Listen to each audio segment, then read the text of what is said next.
Bar for Bar EP reviews. Wale, The Imperfect Storm. The Imperfect Storm is an EP from DC rapper Wale.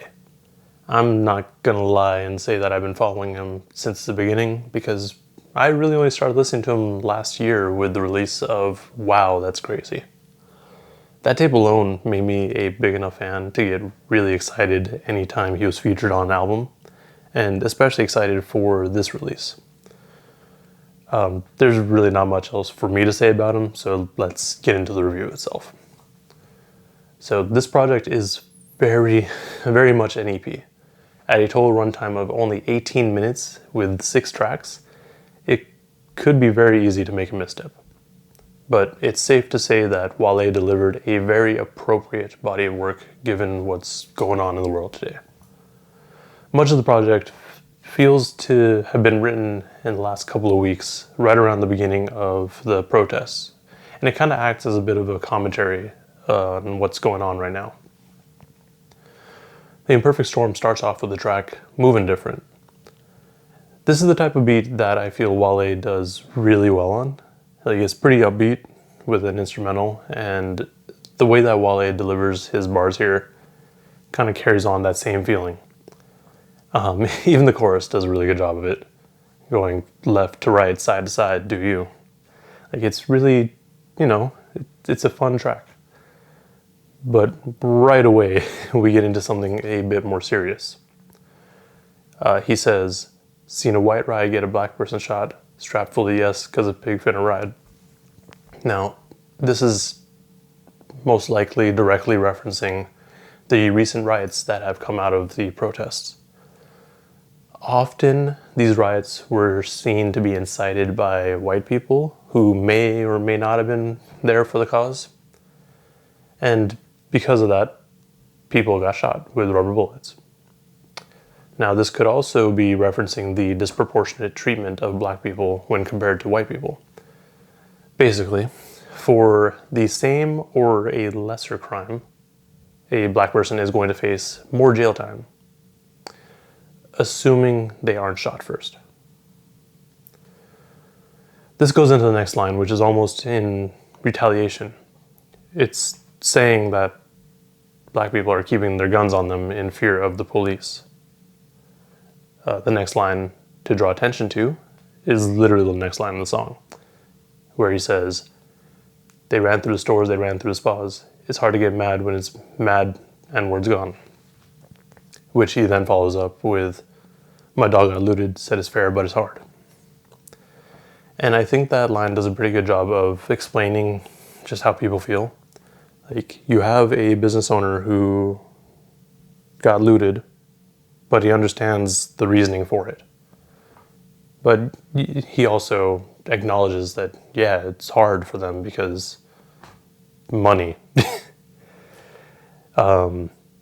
He then, on the next verse, continues the commentary with how people attacked various corporations and locations, such as Target and CVS. He also touches on the fact that there was a curfew set in place because people in power were scared, and how he still went out to be with his brother. There's also a reference to the military/National Guard being called in, and how he kind of expects more of black people with money. That last reference is probably to everyone kind of jumping on Virgil for publicly donating $50, when in actuality he did donate a bit more. The next track, though, Empty Wishing Well, changes things up a little bit. This track touches on a lot of what's been happening during quarantine.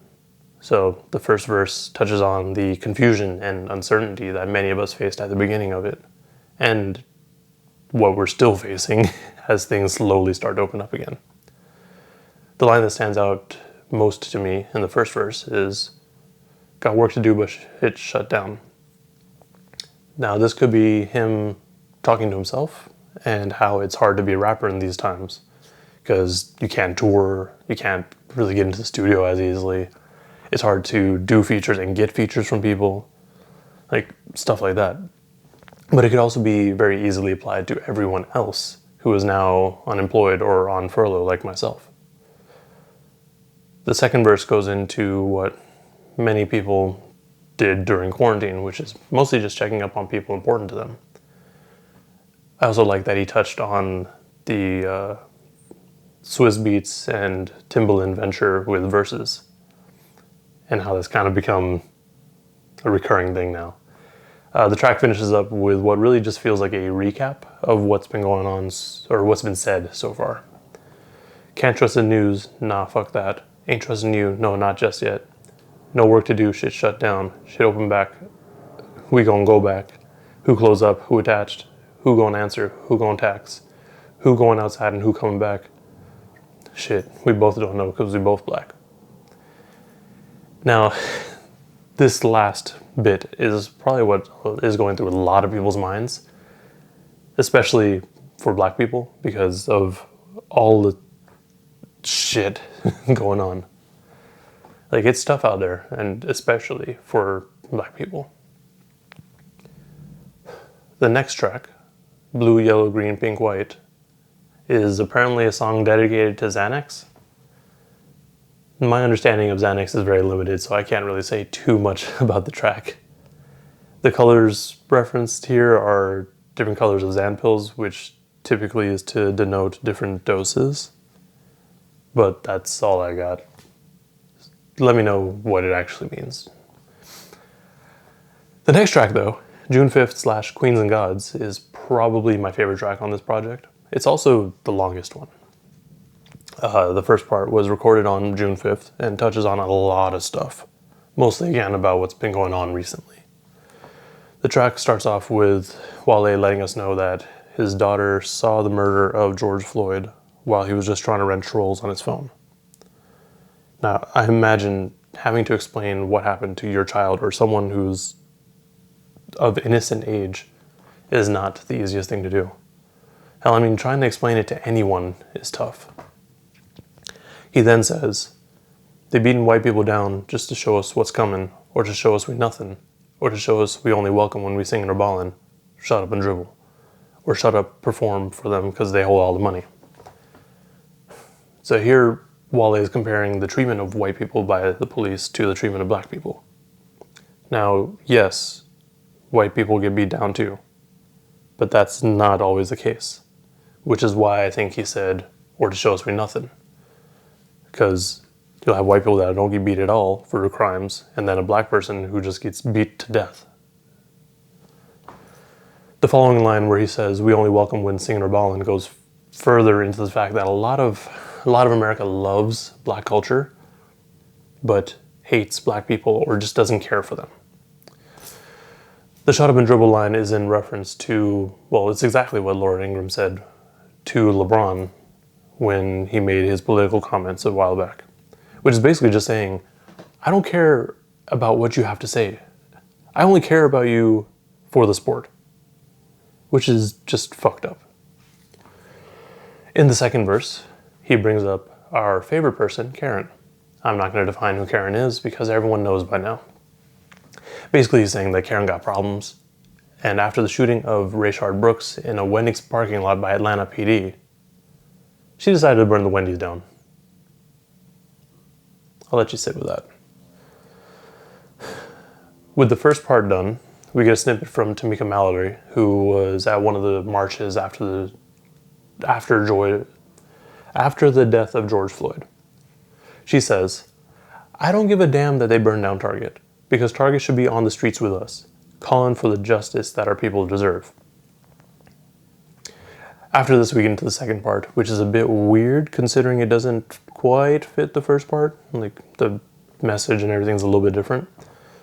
But the chorus is him talking to a woman and calling her a queen while he calls himself a god. And at first I was like, what the hell are you doing? You can't say that. But then when you get into the song itself, he also calls his queen a goddess.